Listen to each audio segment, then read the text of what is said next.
Welcome to Suburban Warrior, the podcast that will impact, inspire, and empower you to transform your mindset and become the badass warrior that you are.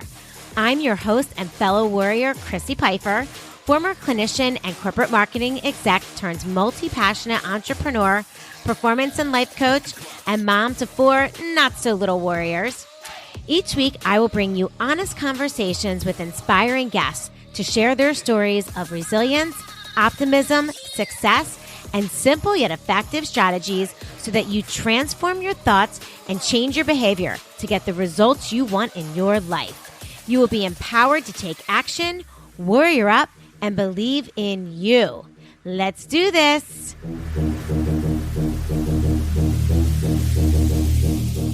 What's up, warriors? Welcome back to another episode of the Suburban Warrior Podcast. I am so thrilled to have you guys all here today to hear my amazing warrior guest. You guys, you can't miss this episode because I'm really excited. After meeting Kamini Wood, she is my guest today, and she is the creator of AuthenticMe and CEO of Live Joy Your Way, a coaching company helping teens, high-achieving adults, artists, sports professionals, and ambitious individuals shake free of their fears, unhelpful mindsets, and behaviors in order to have healthy relationships and move forward on the professional path they choose. Kamini herself has gone from a people-pleasing perfectionist, holding herself back by playing small, into someone who recognizes her worth and sees that by embracing it, she can create room for others to do the same. She is a mother of 5. She lives in North Carolina with her family. And her kids, she has one who is a professional ballerina and another one who is a Division I lacrosse player. Amazing. With over 12,000 followers on Instagram, Kamini has spoken on PBS as well as a multitude of podcasts and has been published on various outlets.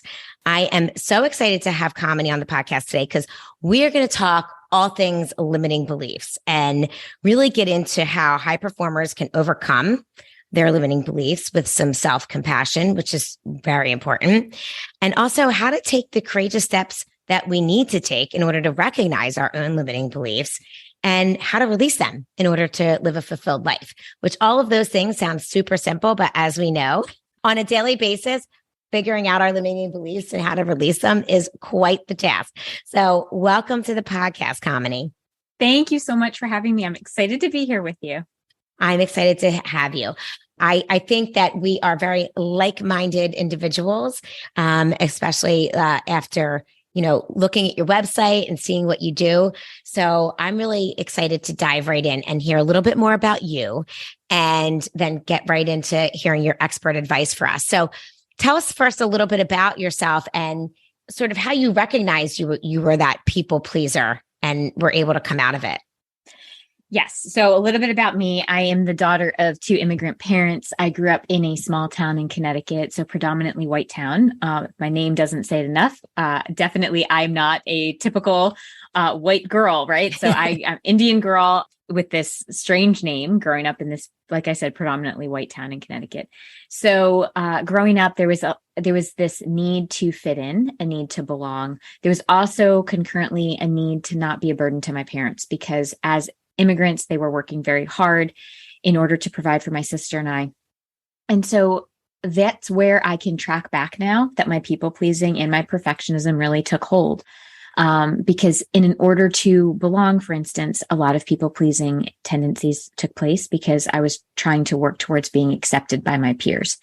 In terms of not wanting to be a burden, again, people pleasing, because I didn't want to be a problem for my parents. So I made sure that I did whatever I thought that they needed me to do and made sure that they were happy more than worrying about myself. Now, of course, as a young girl, you don't know that. It's only in hindsight that we can recognize the origin of where that story came from. But so that's, if I were to track it back, that's where it began. And I don't look at it with any type of judgment or sadness. It's actually recognizing, wow, that actually has built the trajectory of my life now. And I say that because as I went through life, I'm a high achiever, always pushing myself to do more. I did the typical thing of being in the business world as part of the .com industry, working in that industry as a project manager, leading teams, leading people, ended up running my husband's law practice. So from a professional standpoint, I had always been around people and helping them grow and achieve what they wanted to achieve.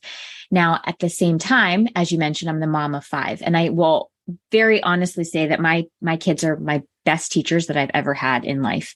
And so it was my children, especially my middle daughter, that started to really show people-pleasing tendencies. And I was able to see through her that she was getting it from me.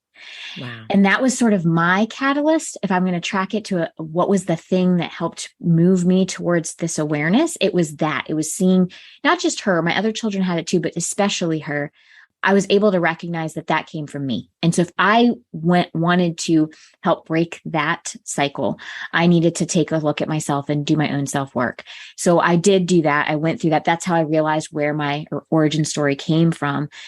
And then I also realized through that process that that's actually what I was meant to do. This work, helping others do this, because others like me have these tendencies and feel stuck and stagnant. And my draw had always been to help other people. Ever since I was little, I always wanted to be the person that people came and talked to, because I really did have that empathetic heart from the very beginning. And it wasn't from a people-pleasing standpoint. It was really deep within my spirit. And so that's really how I ended up where I am today, running this coaching practice, working with individuals one-to-one, helping them understand what those false beliefs are. The ones where mine was, I don't want to be a burden. I need to prove I'm worthy. Helping them recognize what those are, and then how do we break them down and move forward? Yeah, that's really interesting and insightful. And I think that one of the really interesting points is it wasn't even you that you recognized, with your people pleasing. It wasn't until you almost like looking in a mirror, right? And saw Absolutely. it in your child. And I just think that's fascinating because, anyone who has kids, it is really easy to see yourself in them, the good, the bad, and the ugly, right? Absolutely. And you're like, oh my gosh, I do that. And that's where they're getting it from. So I think that's a really valid point, because sometimes we don't want to accept or really recognize something within ourselves, but then it's easy for us to see in our offspring. And so thanks for pointing that out. So, okay. So once you decided, okay, this is what I want to do. I want to help others. So, what was that path like for you? Was it scary? Was it a big leap for you to kind of leave the job that you were in and take a leap of faith and, start something new? Because, I think that's always something that there's a lot of people out there that think about, like, I'm in the wrong career, or I'm not happy, but they don't really have the courage or maybe the time to even have the insight to think, what do I want to do next? So what was that like for you, making that change? It wasn't an easy transition, because at the time I was running my husband's law practice. And so it wasn't even just for me. It was, wow, I'm going to have to break this news to him too. Yeah. Because he had become so dependent on me to just kind of do everything, right? AKA people pleasing. Right. Exactly. There you go. But it took courage. It took, that warrior instinct. It was, I can face this. I can trust myself. And that's what it really came down to, was self-trust. And because of the work that I had done, I recognized that I could trust myself. I was connected with myself for the first time in a very long time, where yes, it wasn't comfortable to have that conversation with him, because, again, he was used to me running the practice. And so he felt like, well, you're abandoning me. And the truth was, I wasn't abandoning him. His firm was in a place where it was absolutely, he just needed to hire somebody to step in. I had gotten it to where it needed to be. Right. And it was okay for him to do that, because truthfully, the law firm was always his dream. And it was really time for me to live mine and do something that really mattered to me. And that was the truth that I leaned into. So even in those difficult conversations, it just because I'm choosing to do something for me doesn't mean it's selfish, and it doesn't mean I love you any less. Right. What it means is I can love myself and you and follow a path that feels aligned with me. So that when I'm going to work every single day, it's coming from my heart space and not just autopilot pushing through the day. Right. Because that's honestly the most exhausting part, is if you're in an industry or in a job where you just feel like you're literally counting the hours until you can go home you're just on autopilot. You're not really engaged in your life.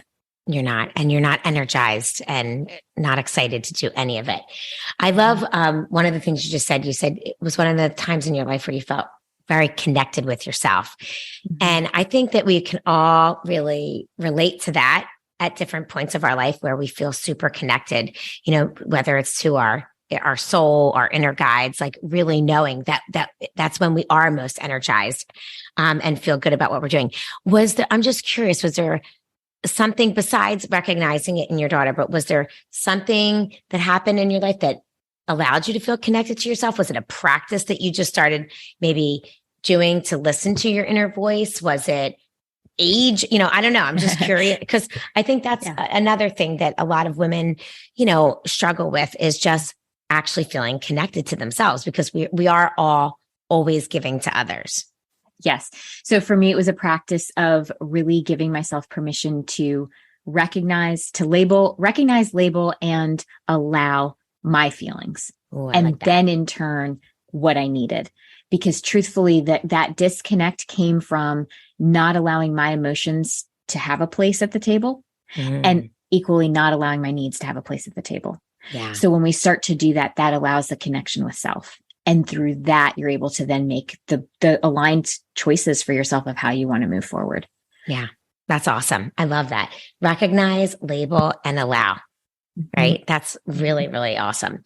Okay. So as you're making this transition, even though you're feeling super connected to yourself and it's the right thing for you, I'm sure you're experiencing, like we all do, the negative self-talk, the limiting the beliefs, why are you doing this? You're not good enough. Who do you think you are? Like, all of the above.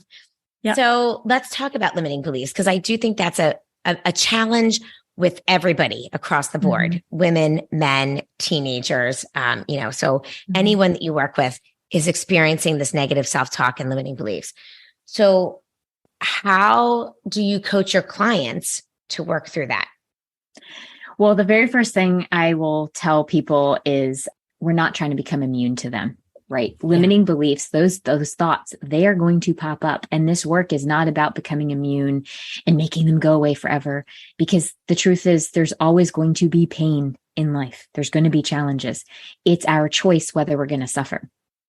Yeah. And so when we can choose how we're going to react to it, that's when we're taking back that semblance of control. Now, clearly we can't control all the things, but we do have the ability to ask ourselves, how do I choose to react in this situation?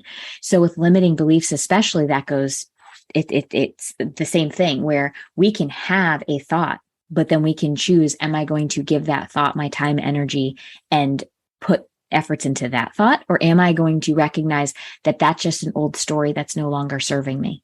Or it's coming from the fact that I'm making something mean something more than it is. And what I mean by that is somebody has a negative response to us and we immediately go into, oh, that means that I might not be good enough or there's something wrong with me.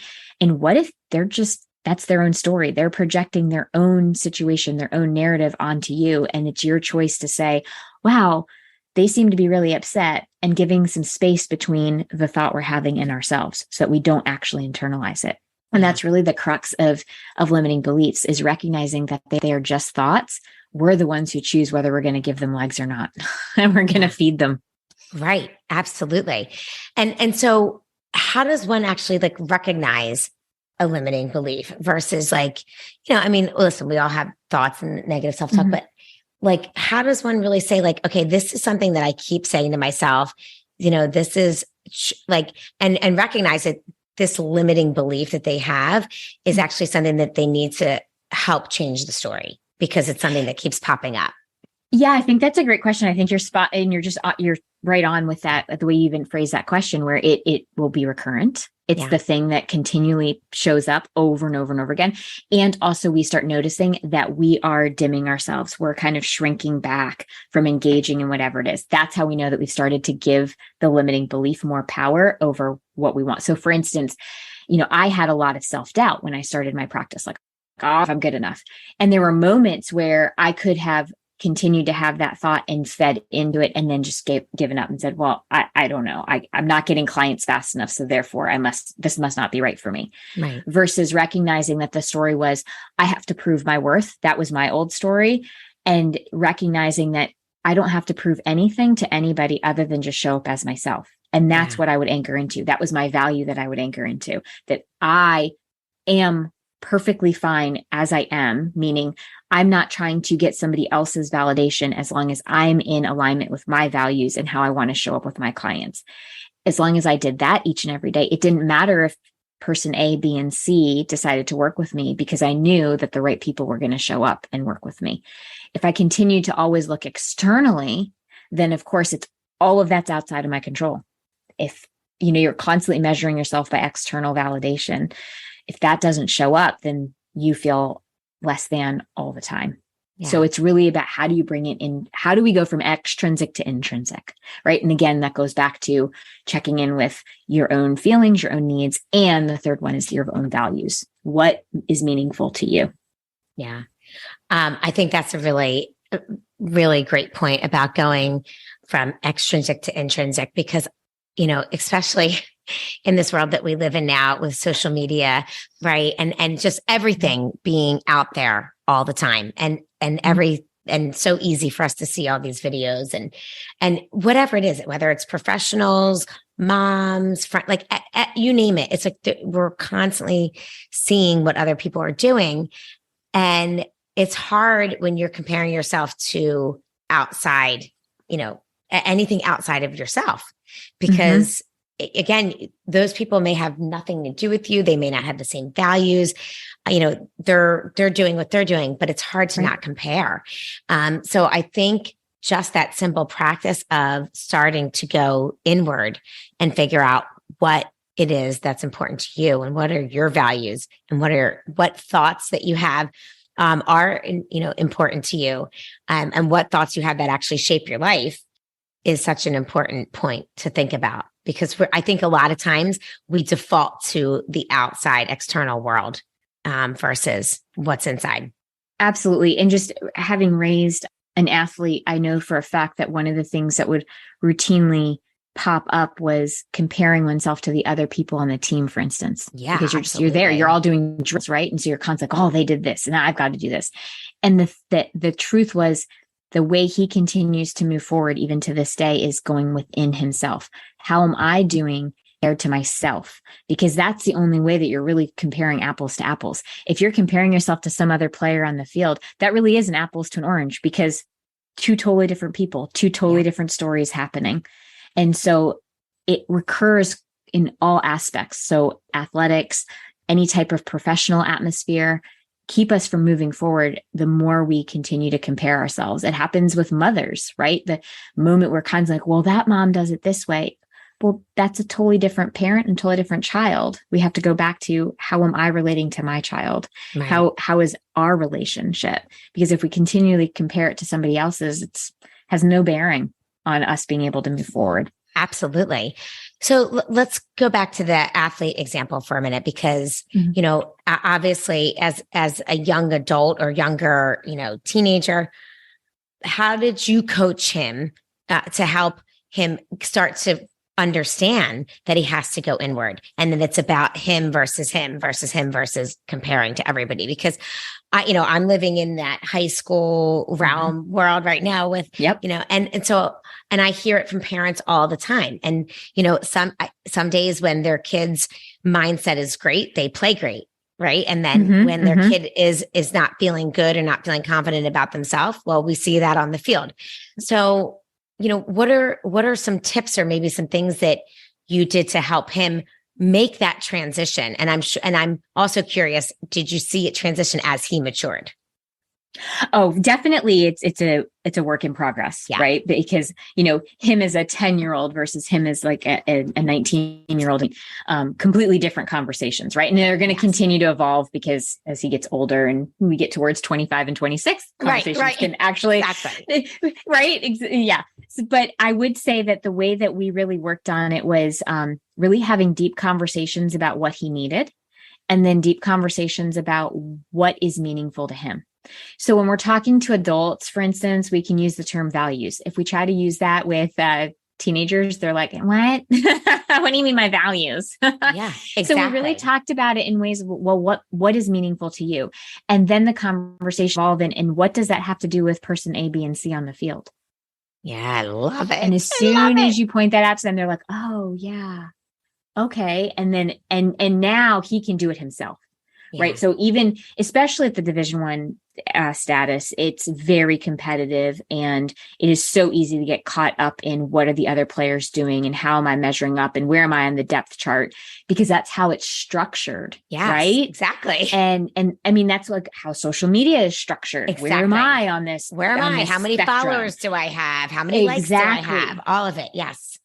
And so it's really easy to get caught up in that. And I know for a fact that he shared with me, Mom, I was starting to get caught up in that whirlwind. And then, but now he has the tools to reel himself back in. Yeah. And that's the key, is to provide. And that's what we're doing too. And that's what my business is all about, is how do I help my clients create these tools? Because life is going to keep going.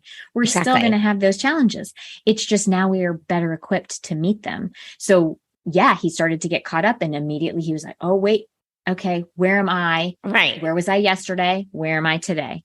And it's been difficult. You know, he ended up suffering a concussion and that sets him back a couple weeks. I mean, it took him 3 weeks. And so again, he had to go back to, okay, this is where I'm at today.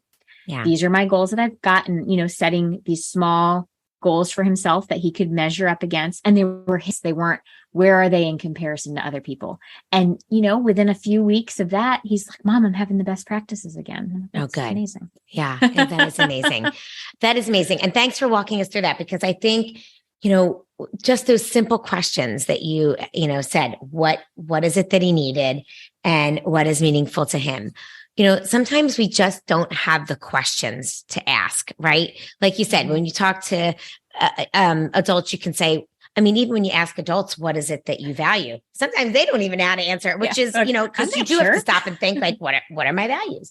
So to talk to, you know, a child or a teenager in that way, it is different. So sometimes even as parents, we just don't have the sentence or the question to ask and to be able to prompt that conversation. So I think those are two really awesome questions to help, because like you said, it never ends, right? Once you meet one goal, they have the next goal. And it's really goes for athletes, academics. I mean, anything, right? What is it that is important to you, and kind of understanding that and then creating a roadmap to be able to achieve it is really what's so important to them. But it's hard. It's hard for all of us. Okay. So my next question, so once you recognize these limiting beliefs, how do we release them? Like, is there something that, you know, you can do every day to just sort of remind yourself? I mean, I know it's a practice. I know it's something that doesn't just happen. And I know it's for the rest of our lives. We have to work on it. But any tips for things that, you know, we can do to help release these limiting beliefs? Yes. So I am not a believer in, now I know that my limiting belief, now I know it and I can name it. And now I'm going to tell myself the complete opposite. Right. I don't believe in that, because I think that our brains are smarter than that. It's too much of a pendulum swing. Yeah. Yeah. So our the way that we really knows. Yeah, it just does. It's like, yeah, no, that's BS. Right. What are you trying to sell me here? Right, exactly.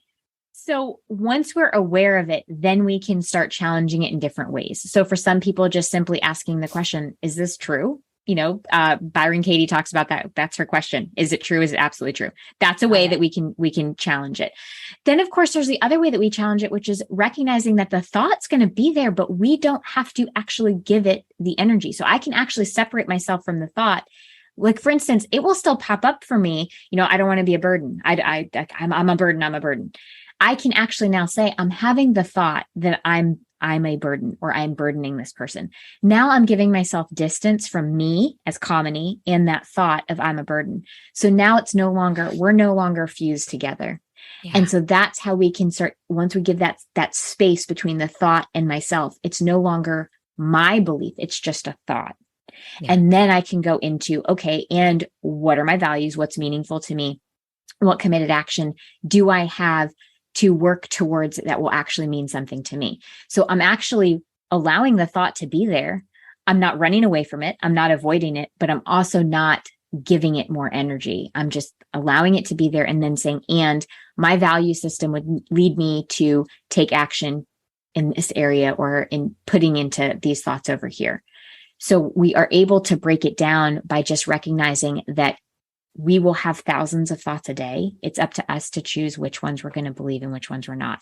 And I'm not saying it's easy. And that's what the coaching is all about, is how do we do this in pieces? Because to your point, it's not a one and done thing. This is a practice. This is a building of a muscle. It's building of a new neural pathway in our minds, because it's been normalized to believe that we're unworthy or we're not good enough, or when we have self-esteem issues or self-confidence issues, it usually comes back down to, I'm not smart enough, or I'm not good enough. So if we can just give ourselves the ability to learn these new neural pathways, build these new neural pathways, so we're normalizing that belief and we're giving ourselves room to have these other beliefs, recognizing what's actually true about us and looking at the things that we have accomplished and those moments where we have been afraid of failing, for instance, and we still took small, measurable steps and we were able to accomplish the thing that we wanted.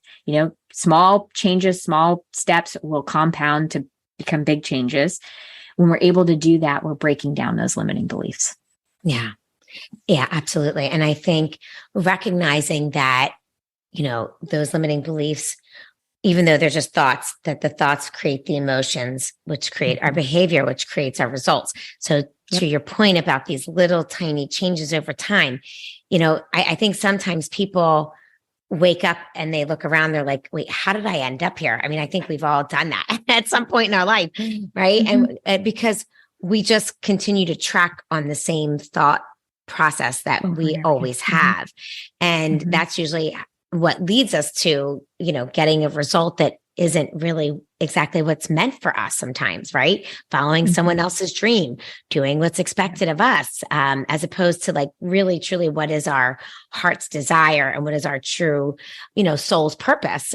And we're not always able to find that until we're able to sort of step back and recognize what our thoughts are, how they're affecting our lives, and how they're affecting our results. So I think that's those little tiny changes over time. So we have to really allow ourselves to make this like mindset shift, right? Yes.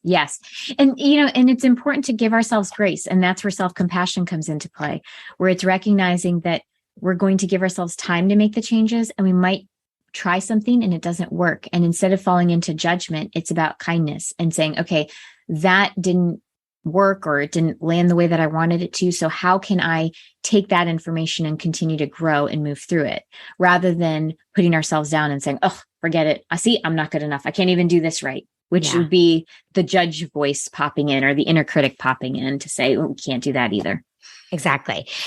And just like you said about being kind to ourselves, like, some of the things that we say in our own heads to ourselves, I always tell my clients, walk up to a mirror and start saying that to your 10-year-old self or whatever, because you would never say that. You wouldn't say it to anybody. You wouldn't, and you really would never say it to yourself. And I think once you start recognizing how harmful those inner thoughts are, once you start saying them out loud, it's a little bit easier to kind of make that shift to say, okay, that's not true. Going back to your point, is it true? And a lot of times it is absolutely not. Yeah. No, you're so right. When we actually say those things out loud to ourselves, I think a lot of us will startle ourselves and be like, oh, that's really mean. Right. Why would I say that? Why would I say that to anybody? And certainly why would I say it to myself, Right. And especially if you have kids, you can like think about that and think like, if you think of yourself as a child, you would never say that, and then going back, like, why would I say that to my own child? Like it starts to really just, I think, give you a new perspective of the thoughts that you're having and how they're impacting you and impacting your subconscious mind. And like you said, if we want to build these new neural pathways and start really thinking about, how are we going to make change in our life? Well, it has to start with the thought. And people think like, oh, that's silly. But when you really understand the origin of the thought and how it affects the results, all of a sudden you really start thinking about what it is, what it is you're thinking about, right? Right. Exactly. And I do think, going back to sort of the beginning of the podcast when, you talked about going back and understanding where the people pleasing comes from and, those type of behaviors.